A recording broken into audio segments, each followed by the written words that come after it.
Diascofoot, miroir du football de la diaspora congolaise.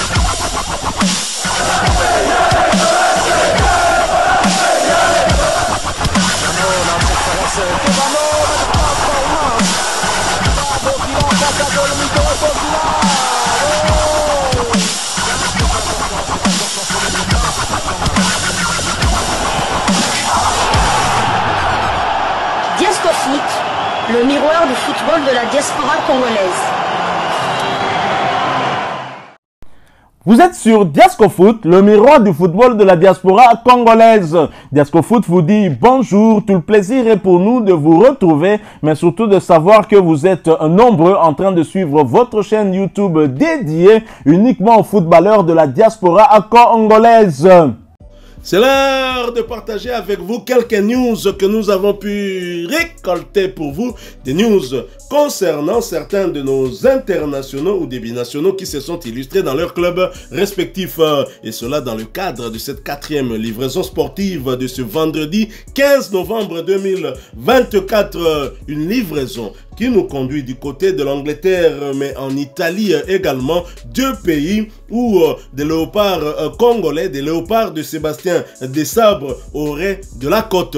Mais nous allons d'abord du côté de l'Angleterre où le média Africa Foot, dans un article titre Arsenal se renseigne sur la situation de Yohan Wissa. Alors que le mercato d'hiver se profile à l'horizon, les espoirs d'Arsenal de décrocher le titre de Première Ligue semblent s'éloigner progressivement. Face à cette situation, les Gunners ont décidé de passer à l'action et de renforcer leur secteur offensif dès cet hiver.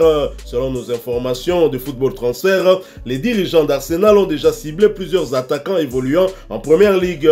Les noms de John Duran et de Joao Pedro circulent avec insistance, mais ce n'est pas tout. Une nouvelle piste s'est ouverte ces derniers jours. Yohan Wissa, l'attaquant de Brentford, l'international congolais, auteur de 7 buts en seulement 8 matchs cette saison, a tapé dans l'œil des recruteurs d'Arsenal. Sa polyvalence et son efficacité devant le but font de lui un profil particulièrement intéressant pour compléter l'effectif d'Arteta. Les difficultés à concrétiser les occasions ont été un véritable point noir dans le jeu d'Arsenal cette saison. Conscient de cet enjeu, le club londonien ne peut plus se permettre d'attendre l'été pour trouver la solution et va passer à l'action dès cet hiver. Néanmoins, recruter le natif de Villeneuve-Saint-Georges ne sera pas une mince affaire. Estimé à 28 millions d'euros et sous contrat jusqu'en 2026, l'international congolais est un élément clé de Brentford. Yohan Wissa touche un salaire annuel d'1 214 387 euros, soit 789 351 550 francs CFA. Et très bientôt, Brentford disputera son match de la 12e journée de championnat d'Angleterre face à Everton. Très cher confrère, Yohan Wissa sollicité par Arsenal, parmi les noms qui sont cités du côté des Gunners.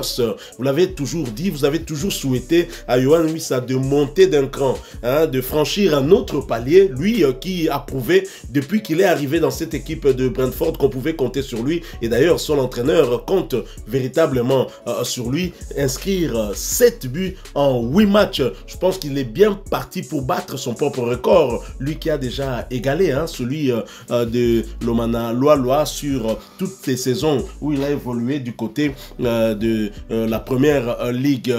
Est-ce que Arsenal serait une bonne destination pour notre international congolais? Qui dirait non à Arsenal? Donc, ça, c'est même pas franchir un palier, c'est franchir 2 paliers. Moi, en fait, quand je parlais d'un club du subtop, un club qui vise l'Europe, style Everton, Newcastle, West Ham, tout à fait, pour que la transition soit... Mais là, c'est carrément, on saute un palier et on un va... club qui joue le titre. On va au dernier étage, un club qui lutte chaque année pour le titre, même s'il s'effondre chaque fois à la fin. Mais c'est un club du top 6 anglais, ce n'est pas rien. Et personne ne dirait franchement, moi, oui, ça... Avec la forme qu'il a du côté d'Arsenal, je ne dirais pas non, je signerai tout de suite. Mais la concurrence est énorme. Tenez bien, on pointe. Il y a Kai Havertz, l'international allemand. Vous avez sur le côté Bukayo Saka, l'international anglais. De l'autre côté, normalement à gauche, il y a Martinelli, l'international brésilien qui a d'ailleurs joué hier face au Venezuela, score final 1 but partout. Vous avez aussi l'international belge Trossard, qui a joué aussi hier, international titulaire de l'équipe nationale belge, et perdu contre l'Italie. Comité de freinage. Vous avez encore l'international brésilien Gabriel Jesus, qui n'est même pas titulaire de cette équipe, qui est sur le banc.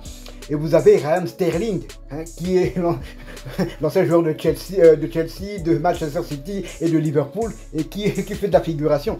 Donc ce ne sont pas des noms des moindres. Donc là-bas, à la limite, un club comme Brentford, il peut faire 2 ou 3 matchs sans bien prester. Il sera pratiquement toujours titulaire. Quand c'est une valeur sûre et ses stats parlent pour lui.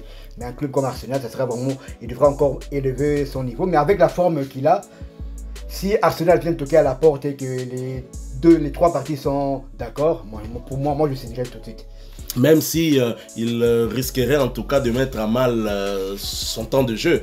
Vous le dites si bien en rappelant ces statistiques. Franchement, moi, j'ai eu froid dans le dos, j'ai eu peur. Parce que Yohan Wissa, en forme, il a du temps de jeu et il s'exprime. Il inscrit 2 buts, il ne doute pas. Mais s'il arrive dans une équipe où il y a de la très forte concurrence, et je me demande même au regard des noms que vous avez cités dans cette équipe d'Arsenal, si réellement Arsenal a besoin de Yohan Wissa. Bon, peut-être qu'il passe un moment difficile, un moment où ses attaquants ne sont peut-être pas trop prolifiques, mais est-ce que Yohan Wissa serait réellement la solution? Ça aussi, il faudrait voir. Donc, il devrait réfléchir à tout ça, parce que si il doit aller à Arsenal pour le plaisir d'y aller et se retrouver en tout cas dans le garage, je pense que ce ne sera pas une très bonne chose non plus. Mais en tous les cas, ceci prouve au moins une chose, c'est que Yohan Wissa est très en forme. On le voit, hein, saison en saison, notre international congolais monte en puissance, ce qui est une très bonne chose. Alors je l'ai dit hein, au tout début de cette 4e livraison, que nous allons du côté de l'Angleterre, mais pas que, nous allons également du côté de l'Italie pour avoir aussi des nouvelles de notre international congolais Léopard de Sébastien Desabre. Lui est dans le groupe de Sébastien Desabre qui va affronter demain le Sili national de Guinée. Il s'agit de Charles Piquel et d'après le média centrafricain Centrafrique Football qui titre dans un article, Charles Piquel pourrait quitter Cremonese en janvier. Ça c'est du déjà entendu, hein, du déjà dit. Espérons que cette fois-ci ça se concrétise.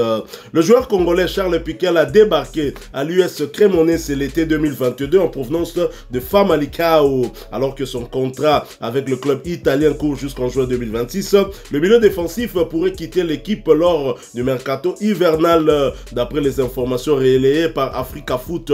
Le joueur de 27 ans souhaite quitter Cremonese en janvier 2025 pour relever un nouveau défi. Cependant, l'international congolais ne manque pas de prétendants. Selon la source, Charles Piquel serait dans les viseurs de Retafe en Espagne et de Torino en Italie. Le club de première division espagnole souhaiterait s'attacher les services du milieu de terrain pour pallier le probable départ de Christantus Ouche. Quant à Torino, le club de Serie A proposerait un contrat de 3 saisons pour convaincre le natif de Solothurn. Cette saison, le Congolais a disputé 12 matchs, toutes compétitions confondues, sous le maillot de Cremonese pour 567 minutes de jeu. Évalué à 3 millions d'euros, Charles Piquel est rémunéré à hauteur de 784 160 euros, soit environ 509 704 000 francs CFA par an en Italie. Visiblement, Charles Piquel aurait de la cote du côté de l'Espagne, auparavant convoité par Las Palmas, et finalement Cremonese refuse de lâcher son milieu de terrain, pensant qu'il allait lui donner plus de temps de jeu, mais il est parfois titulaire, mais souvent sur le banc. Certes, il fait toujours son entrée sur la pelouse, mais visiblement, Charles Piquel aurait lui-même aussi des envies, d'ailleurs, d'aller voir ailleurs comment ça peut se passer. On l'a à un moment cité du côté de la Bundesliga, on l'a cité du côté de la Liga, et là c'est réparti même en Serie A italienne, et que du beau monde hein, et des choix à faire. Vous pensez que ce serait une bonne chose pour Charles Piquel d'aller soit en Liga, soit en Serie A? Il n'a rien à perdre. De toute façon, qu'il aille en Série A ou en Liga, il ferait de toute façon un pas en avant puisqu'il joue en Série B italienne. Donc, et il n'est pas un titulaire indiscutable. Vous-même, vous avez donné ses stats, il n'a que 500 minutes. Et chaque match, donc soit s'il débute le match, il ne le termine jamais. Et lorsqu'il rentre souvent un match sur deux, il est sur le banc.